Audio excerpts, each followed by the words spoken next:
Hello everyone! Like, subscribe, do the things. Let's talk about the Candela Obscura assignment structure and how to write your own assignments.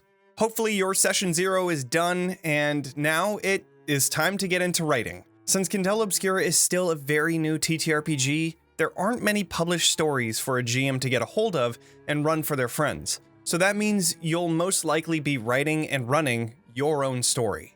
However, if you do want to find an introductory story, there are a few in the book that you can pick from, or you could go to drivethroughrpg.com. Myself and my co-writer Margot Mods have written a copper bestseller, first ever, called The Bleeding Edge. We will be writing more of these under 3 Quills Publishing, so keep an eye out for those, including one that is currently going through a Kickstarter phase. Links to both of these things will be found in the episode description, so check them out. But let's talk about the assignment structure that is laid out in the book with a few tips for each of the phases. Now, you don't have to follow this structure, but for me, I followed this with every single game that I've run, and it's worked perfectly. So, the typical structure is usually this: the hook, the call, the arrival, exploration 1, exploration 2, escalation 1, escalation 2, the climax, and then the resolution. And then the epilogue if you're gonna do that. If you've seen any of Critical Role's productions of Candela Obscura, you've seen each of them starts with an opening scene, something that shows either the monster or another important piece of information for the investigation. This is known as the hook of the assignment. The hook typically represents the information that the Candela Obscura investigators have already learned from their initial briefing with their Lightkeeper before they head to the scene. Every hook depends on the story that you'd like to tell, but here are some general tips to make it exciting for your players. Hooks tend to be very cinematic, with camera angles and beats. You may want to emulate a scene from a movie for your game. Typically, the part of the movie where the monster finally catches the main character, or where the character just has a narrow escape. Show the monster doing whatever the thing is, but not after.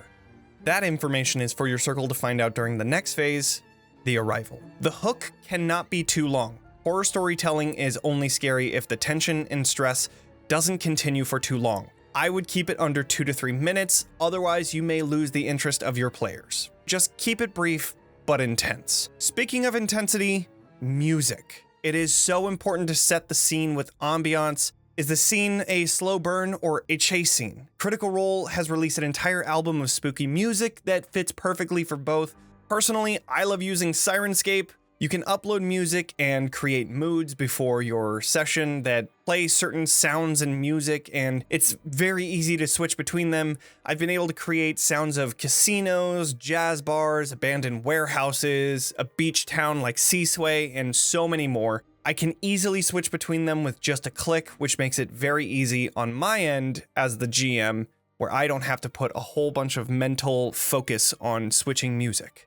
If you want to check out Sirenscape, I have a link in the video description, but when you make your hook, consider providing context of the world as well. What is happening in the nearby area? What time of year is it? Are there any events that may be important later in the story? For example, in one of the games that I ran, I had a radio broadcast at the beginning of the hook that had very important details in it, and the players were able to listen, take notes. Then I began the chase sequence of the monster with the victim. If you're struggling to create a hook, there are a few example assignments found in the book from page 170 to 186 that you can use for your own inspiration. Or if you're so inclined, like I said before, we are running a Kickstarter called the Candela Nomicon, where we are taking some of the creatures in the book and making short one-shots with GM tips on how to run them throughout the game. Again, I'll have a link in the description for that. After the hook, the next phase is the call. This is where the Circle's Lightkeeper calls in the investigators to have a briefing about their next assignment, the one that you showed in the hook. The call is a great opportunity for your players to warm up their role-playing muscles, learn who their characters are, and what they may be doing during the time they're called in. That being said, the call is optional. It typically runs about an hour to an hour and a half, depending on your players and whether they enjoy RPing as their characters. Each time I've run the call, those sessions typically took 4+ hours, so just keep that in mind when running your game. If you have any time constraints, maybe skip the call. When running the call though, make sure your circle has a chapter house because this will most likely be the place your circle is going to be meeting for the assignment that they will be briefing about. Also, make sure you have created their lightkeeper. Whether this is a team effort or you as the GM made them, your circle will be speaking with them and they will be asking questions, so be ready for that. If you are going to run the call, here are a few things that you may want to figure out. Who reported this to Candela? What information did they report? Who is the victim? What would Candela already know about them? Has Candela Obscura figured out what this creature may already be? Is there a reason that this circle was chosen for this assignment? Or were they simply the first one available? These answers will get you ready for most of the questions that your players may have before they head to the arrival. After the call, your circle will be heading out to the scene where the hook was placed. This phase is called the arrival.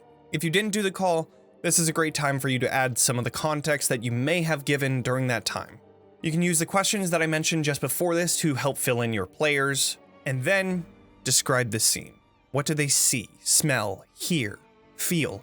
Once that's done, open the stage for your players to react. What do they want to do? When running the arrival, the rule of 3 is a great rule to follow. At least 3 clues that will lead your players to the next place. We use 3 because 1 will not be enough information for your players to understand where their next destination may be. Additionally, if they find all 3, they gain more context on the info for the next place. Also, try to make the placement of these clues as flexible as possible, just in case your players don't go to a specific place for a specific clue, you can move it to another place. For example, I had a calendar in a kitchen, but they didn't pay attention to that. Instead, they went to the bedroom. Well, now I moved the calendar to there. Look at that. If you're interested in learning more about this 3-clue rule, check out the article from the Alexandrian about it. The link will be in the episode description.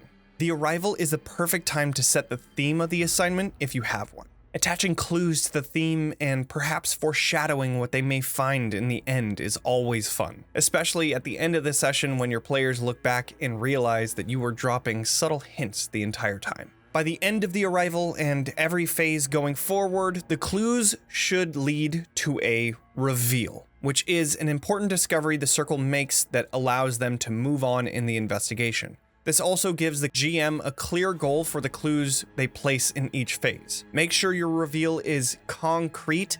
Having something that isn't clear will lead to unclear clues, and worse, your players won't understand where they need to go next, and that will ruin the entire session. But let's say the circle has found the clues and they know where to go. They travel to the next location, and now we transition into Exploration 1 phase. This new location can be anything from a singular room, a house, or even an entire town, depending on the story that you want to tell. An example of this transition could be like, in the arrival, the circle finds a dead body, and the reveal of that is that this person worked at a nearby power plant. Now, the circle goes to the power plant to search for more information, which then begins Exploration 1. Some tips for Exploration 1, just like the arrival phase, the Exploration 1 phase will end with a reveal. So make sure that your reveal is concrete and clear, and then begin to make and adjust your clues to show that. This phase will add a little more context to the larger mystery at hand, and it should start to paint the picture of what the investigators are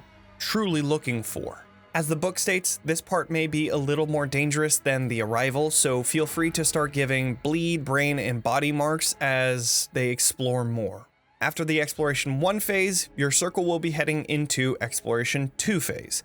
This phase, your circle will be most likely discovering the culprit behind the mystery, but they won't be able to stop them just yet. An example could be something like the secret layer of the BBEG, but they aren't present. Or perhaps this is the last known location of the BBEG, where they need to find more clues and figure out where they're going next. This phase usually shows what the stakes are and why they need to get to the bottom of the mystery before things get out of hand.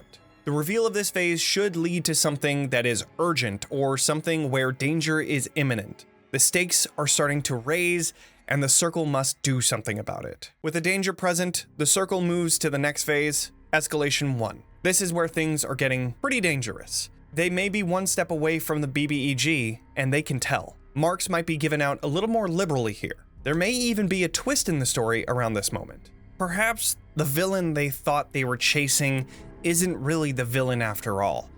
Now, they must rush to the next place to stop the real villain for good.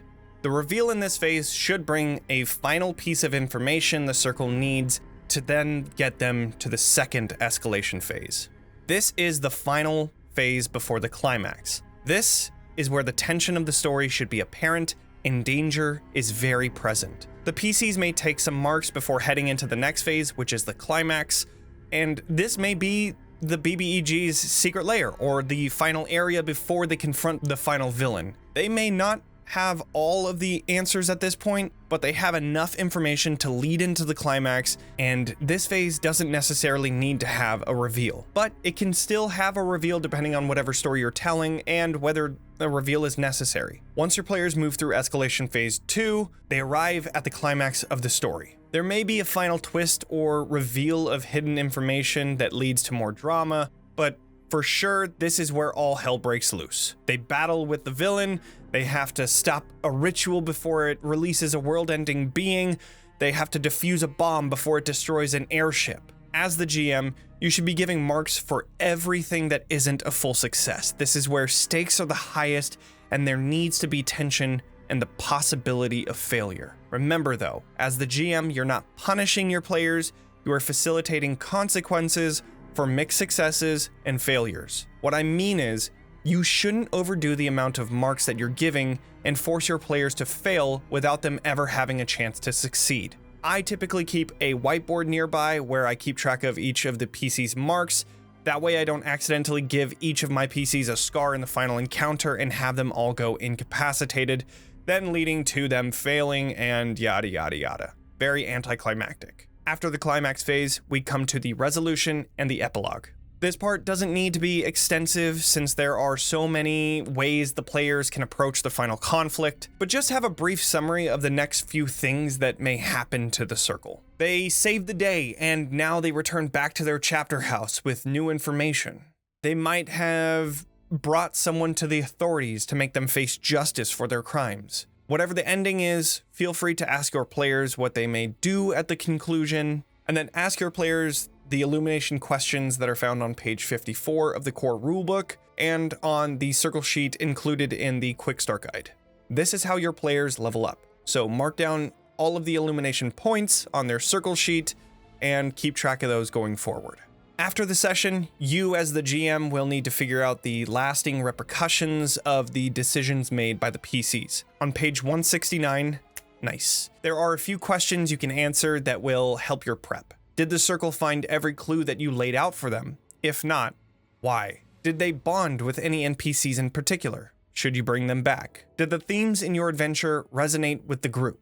If your party didn't defeat the adversary in this session, how does that affect the circle in their future? Did your players reveal any elements of their character's backstory that you can then engage with in the future sessions? How did your players interact with one another at the table outside of the gameplay? I suggest asking some of these questions directly to your players as well. Understanding what they found fun and what they may want to explore in the future helps to create a deeper and richer story that you can tell together.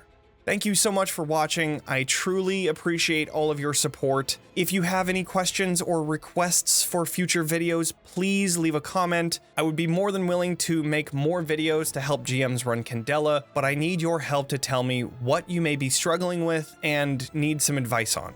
I hope this video helped you get started with writing your own Candela Obscura assignments and figuring out how to run them.